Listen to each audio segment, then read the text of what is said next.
Nazdar všetci, takže som tu s ďalším logom, s vašimi otázkami. Dneska to bude trochu dlhšie, pretože vaše otázky boli takého väčšieho rozsahu, teda aspoň odpovede na ne budú také väčšieho rozsahu. No a nebudem veľa rozprávať, hneď by som začal prvou otázkou. A tá znela, aký tréningový plán som mal, keď som začínal cvičiť a čo som užíval. Takže keď som začínal cvičiť, nemal som žiaden tréningový plán. No ja som vlastne chodil do posilovne len tak z nudy, až potom po čase, kedy som to zobral trochu vážnejšie, vlastne svitlo rozum, že potrebuje to nejaký systém ucelený, podľa ktorého vlastne to bude nasledovať ďalej a ďalej. Čiže začal som čítať literatúru, konkrétne to vlastne, čítal som časopisy Muscle Fitness, na nete som pozeral rôzne videá a asi tak ako každý začiatočník, vyzeralo to takisto. No a potom som si vlastne robil ten tréningový plán, typicky si myslím, ktorý väčšina začiatočníkov má: hrudník, bica, chrbát, triceps, ramena, nohy. Brucho som necvičil vôbec, no a suplementy som neužíval tiež, pretože si myslím, že je to zbytočné. Treba najprv vyčerpať ten potenciál začiatočníkov, kedy vlastne svaly rastú a rýchlo sa adaptujú tej záťaži, ktorú vlastne vyvolávame na tie svaly v posilovni, a vlastne nemajú inú možnosť, ako sa prispôsobiť a teda rásť. Tie svalové vlákna trháte, ničíte a oni potom sa spevňujú a zväčšujú svoj objem. Čiže neužíval som nič a odporúčam aj vám neužívať nič, keďže ste začiatočníci. Druhá časť prvej otázky znie vlastne, ako sa to postupne menilo a ako to je teraz, teda ten tréning. Tak postupne sa to menilo tak, že som čítal, hľadal, pýtal sa, no a hlavne, že som sa sledoval a pozoroval som, ako moje telo reaguje na takýto tréning, a postupne som prišiel na to, čo mi vyhovuje najviac. No ako to je teraz, tak momentálne trénujem hrudník v jeden deň, vlastne čisto hrudník, biceps, triceps trénujem spolu, chrbát trénujem tiež čisto ako jednu partiu, no a ramena tiež a takisto aj nohy, čiže spolu cvičím iba biceps a triceps. Je to dobré preto, teda aspoň pre mňa, pretože sa plne sústredím na tú jednu partiu v daný deň. Taktiež mám čas odcvičiť brucho a kardio. Kardio taktiež. No a biceps, triceps jedine dávam spolu. Mne to tak najviac funguje. Niekomu to funguje úplne ináč. To som rád. Každý sleduje samého seba a každý vie, čo mu najviac funguje podľa seba. Takže to je asi takto. Ďalšia otázka bola, čo robiť, aby nedošlo k stagnácii, svalovej stagnácii. Tak myslím si, že je dobré si odpočinúť. Vlastne tu rozprávame o stagnácii už myslím po takom dlhšom čase cvičenia. Takže užije si, oddychni, dopraj si odpočinok od tréningu. Od stravy by som odpočinok nebral, ako strava je dôležitá aj vlastne počas odpočinku a netréningové dni. No a skús sa do toho hlbšie pozrieť a skús obmeniť nejaké cviky.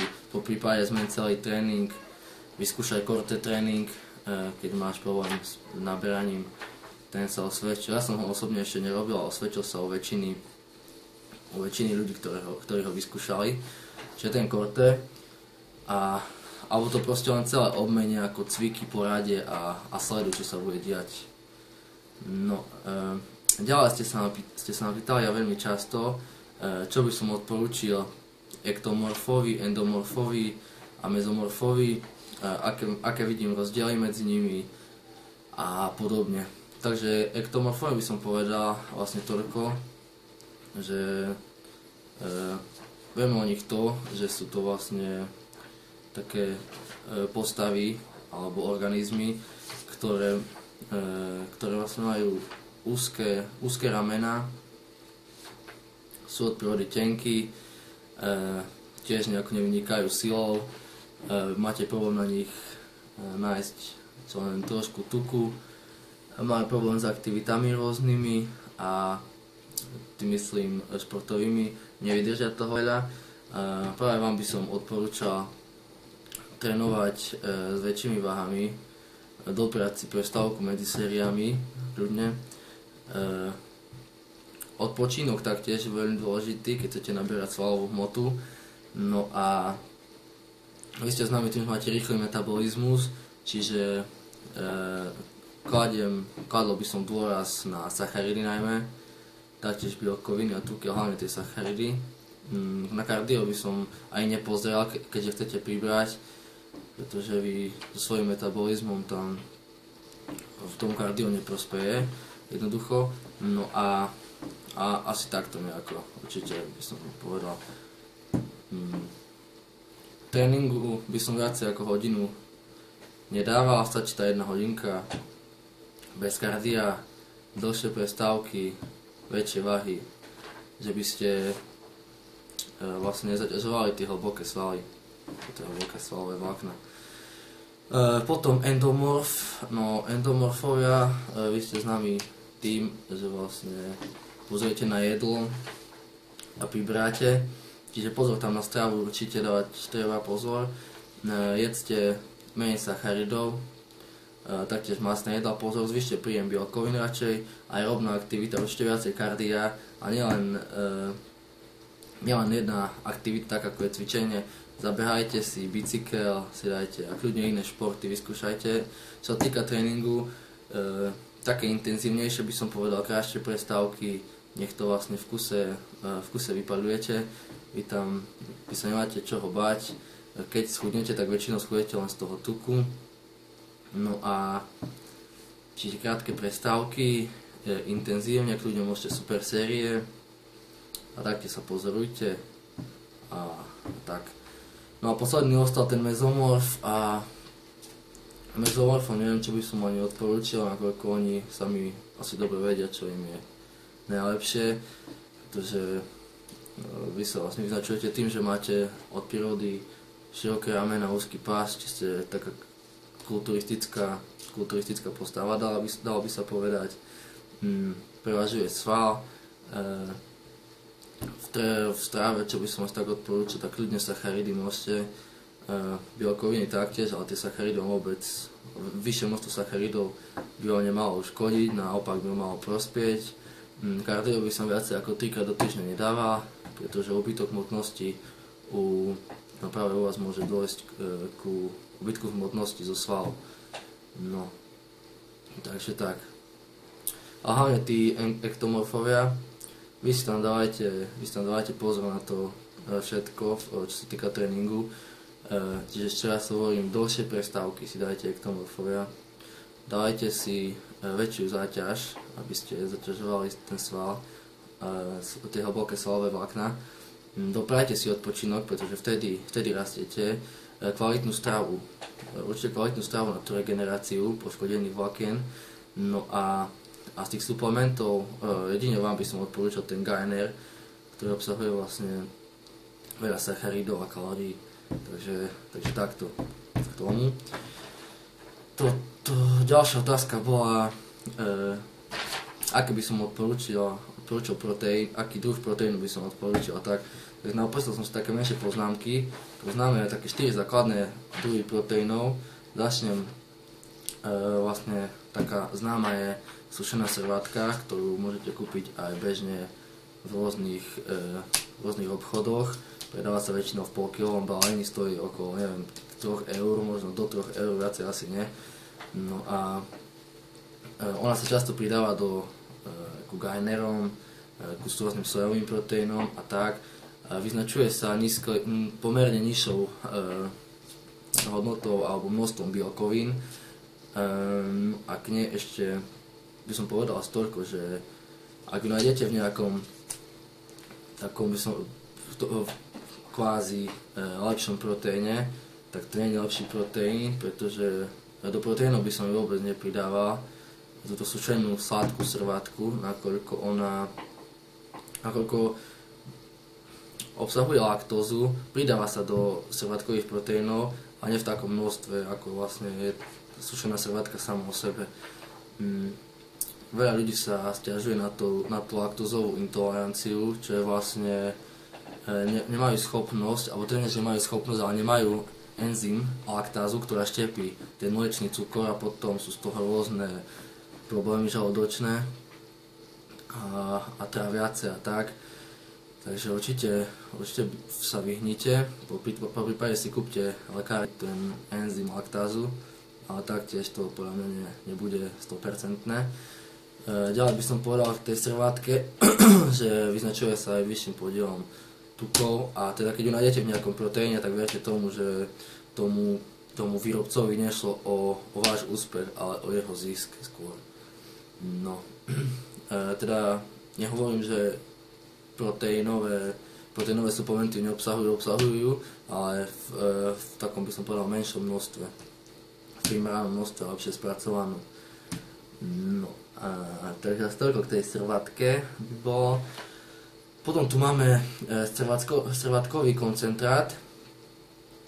Servátkový koncentrát, tak ten je väčšine z vás známy.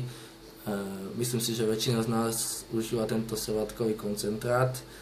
Sú to proteíny typu ako je Whey Gold Standard od Optimum Nutrition. Veľa ľudí ho pokladá za najlepší. Nechcem hovoriť, že nie je kvalitný. Určite je kvalitný pretože obsahuje teda viacej enzymy, vysoký podiel glutamínu má, aj bielkovín na jednu odmerku, no ale sú tu ešte lepšie, preto často mi chodia od vás správy tohto typu, že či je Whey Gold Standard najlepší a tak určite by som ho za najlepší nepokladal, sú tu kvalitnejšie spracované bielkoviny. No takže toľko asi k nemu, taktiež obsahuje tú laktózu, ale už v menšom množstve, čiže takto. No, potom tu máme servátkový izolát. Ja tu mám servátkový izolát, ktorý momentálne užívam. Je to od Size & Symmetry. Som s ním veľmi spokojný, chuť je skvelá. Taktiež je super do nízkosacharidových diét. Aj pre vás, čo máte tú laktózovú intoleranciu, toto neobsahuje žiadnu laktózu. Chuť som povedal, že vlastne skvelá. Široké spektrum aminokyselín. Pomerne veľké množstvo bielkovín na jednu odmerku. No a k tomu množstvu bielkovín na jednu odmerku by som povedal asi toľko. Pýtate sa ma, či je dobre si dať po tréningu 3 odmerky, 2 odmerky, čo počúvam, až ma z toho hlava boli. Tak určite by som toto nerobil. Čítal som viacero článkov o tom, že telo nie je schopné, ako sa teraz vyjadriť správne, telo nie je schopné využiť na jednu dávku, ktorú vlastne si dáte do tela, nie využiť viacej ako 25 gramov servátkovej bielkoviny, čo vlastne servátkového proteínu. Čiže tento izolát si dávam jednu odmerku ráno na lačno, aby som zastavil katabolizmus po noci a po tréningu taktiež vlastne na zastavenie katabolizmu a na vlastne čo najrýchlejšiu regeneráciu a vlastne na svalový rast, kedy vlastne to potrebujem najviac. Takže toľko asi k tomu. To som povedal, že neobsahuje laktózu vôbec, čiže oplatí sa. Obsahuje taktiež nejaké tráviace enzymy, no a ja som s ním spokojný. Široké spektrum vitamínov, aminokyselín a podobne. Ďalší, asi najkvalitnejší na trhu je hydrolyzovaný proteín. No, nemá, ani by som nepovedal, že nemá nejaké nevýhody. Jediná nevýhoda je asi jeho cena, sú fakt drahé.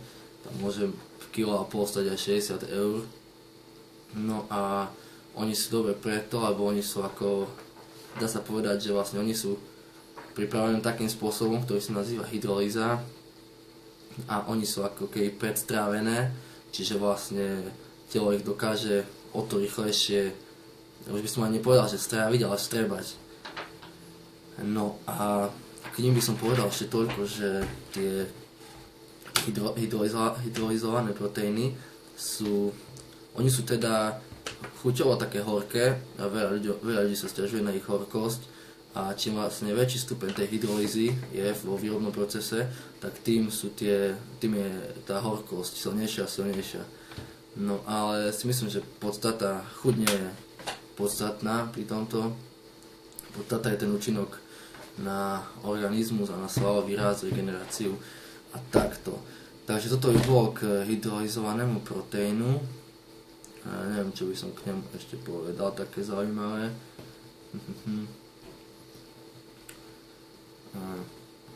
Takže vlastne už je dopredu pretrávený, čiže vlastne, ako som sa už zmienil o tom, že vlastne telo ho už iba ako keby využije rovno o svoj prospech. Takže toto k tým proteínom.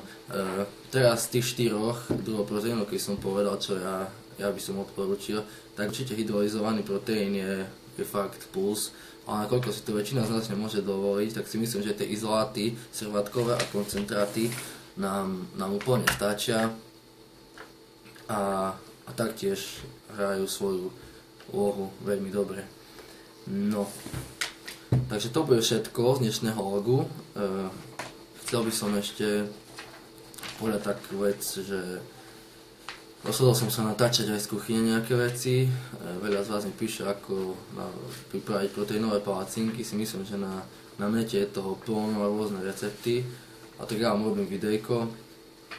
No a dúfam, že sa vám to bude páčiť. To je asi tak všetko. Kľudne píšte svoje postrehy, ďalšie otázky. No a vidíme sa na budúce. Čaute.